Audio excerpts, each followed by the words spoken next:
आज का महानगर में आपका स्वागत है।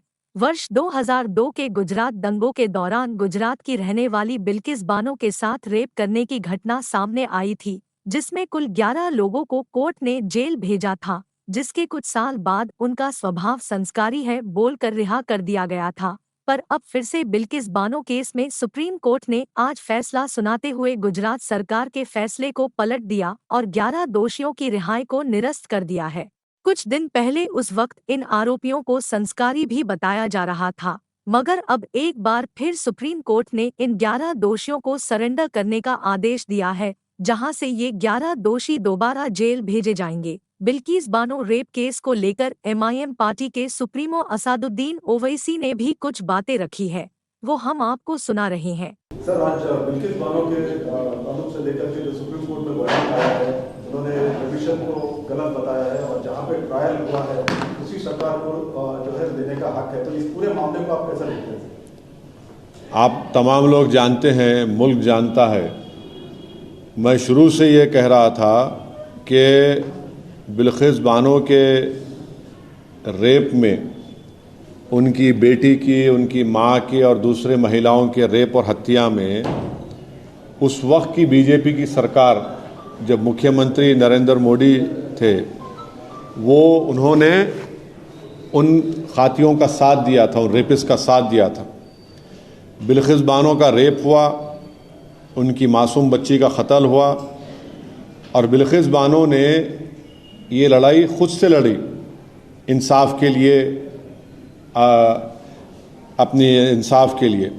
तो जो उस वक्त जब बीजेपी नरेंद्र मोदी मुख्यमंत्री थे, उस जो माहौल था गुजरात में, बड़ा ही ख़राब माहौल था। तो इसीलिए इस ट्रायल को महाराष्ट्र में शिफ्ट किया गया। और ये बात आपको याद रखना चाहिए कि बीजेपी ने ही इन रेपिस्ट को छुड़ाया जिन्होंने बिल्किस बानो से जुल्म किया। बीजेपी के लोगों ने उनके गलों में गुलाब का हार डाला और इससे बीजेपी की महिलाओं के लिए जो लड़ाई है, जो इंसाफ की बात करती है, वो बीजेपी एक्सपोज हो जाती है। दूसरा पॉइंट उसमें यह है कि आज कोर्ट ने क्या कहा, सुप्रीम कोर्ट ने कहा the state of Gujarat acted in complicit with the convicts, यानी स्टेट ऑफ गुजरात खुद इन रेपिस्ट के साथ कॉम्प्लिसिट थी। बुनियादी बात यह बेसिकली ये है कि गुजरात में बीजेपी की सरकार रेपिस्ट की मदद करने का काम कर रही थी और ये बात आप भी जानते हैं कि उसमें बीजेपी के दो एमएलएज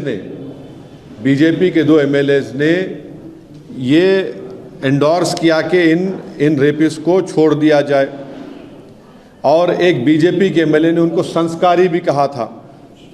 आज सुप्रीम कोर्ट ने ये साफ कर दिया कि गवर्नमेंट ऑफ गुजरात, जो बीजेपी की सरकार है वहाँ पर, उन्होंने बिल्किस बानो के रेपिस्ट को छोड़ने में मदद की, फ्री किया, और जबकि उनके पास ये इख्तियार नहीं था। मैं सुप्रीम कोर्ट के इस फैसले का वेलकम करता हूँ, खैर मुक़द्दम करता हूँ और उम्मीद करता हूँ कि मुस्तक़बिल में, फ्यूचर में कोई भी सरकार इस तरीक़े से एक्ट नहीं करेगी जिससे रेपिस्ट को छोड़ दिया जाए। रेपिस्ट जो होते हैं महिलाओं के, उनको ये मालूम होना चाहिए कि उनके पास कोई इम्यूनिटी नहीं है, और अगर कोई रेपिस्ट से समझ लेगा कि मेरे पास एक रूलिंग पार्टी का आइडियोलॉजी का मैं मानने वाला हूं तो मुझे वो सरकार छोड़ देगी, वो उनको ये समझ जाना चाहिए कि पॉलिटिकल आइडियोलॉजी से आपको नहीं छूट मिलेगी। और आखिरी बात ये है कि इस तमाम चीज़ों में हम यूनियन होम मिनिस्ट्री के रोल को भूल जा रहे हैं।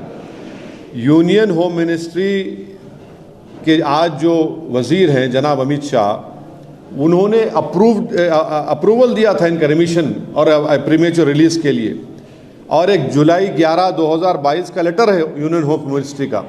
हम पूछना चाह रहे कि क्यों अमित शाह की होम मिनिस्ट्री ने इस तरह लेटर दिया। तो इससे बात साफ जाहिर होती है कि नरेंद्र मोदी जो नारी शक्ति की बात करते हैं, ये सिर्फ जुमलेबाजी है, और इन्होंने यहाँ पर बिल्किस बानो के रेपिस्ट को छोड़ने का जो काम किया, इससे एक्सपोज होते हैं। अब बताइए बुलडोज़र कहाँ चला गया, ठोक देंगी पॉलिसी कहाँ चले गई। बीजेपी बिल्किस बानो के रेपिस्ट को छोड़कर बीजेपी आज रेपिस्ट के साथ खड़ी हुई है, चाहे वो सरकार में हो, सेंटर में हो या स्टेट में हो। बीजेपी की सरकार ने इनको छोड़ा, और क्यों छोड़ा? इलेक्शन से पहले छोड़ा, गुजरात के विधानसभा के चुनाव से पहले। अब बीजेपी इस जजमेंट के बाद खामोश क्यों है? बीजेपी आज बीजेपी को खामोशी तोड़नी चाहिए। हम ये डिमांड करते हैं कि बीजेपी और नरेंद्र मोदी की सरकार बिल्किस बानो से माफ़ी चाहे, बिल्किस बानो से माफ़ी चाहे, क्योंकि सुप्रीम कोर्ट ने ये कह दिया है कि आप, माने सुप्रीम कोर्ट के वर्ड्स क्या हैं? The state of Gujarat acted in complicit with the convicts. तो मेरा डिमांड ये है कि नरेंद्र मोदी की सरकार बिल्किस बानो से माफ़ी मांगे, उनको अपोलोजाइज करें।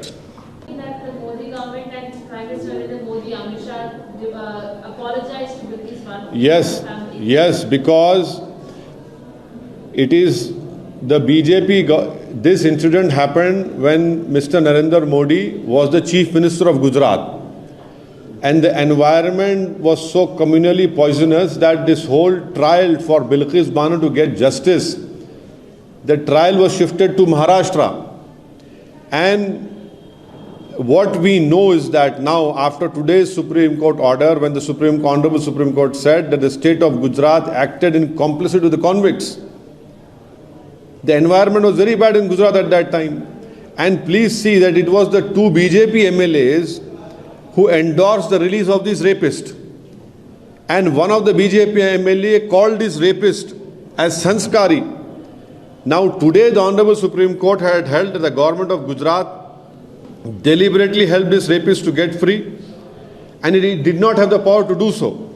I welcome this judgment, and I hope it acts as a precedent against all the rapists in the future. The rapists should understand that just because they affirm a political ideology which is endemic to the Constitution of India, they will not be set free.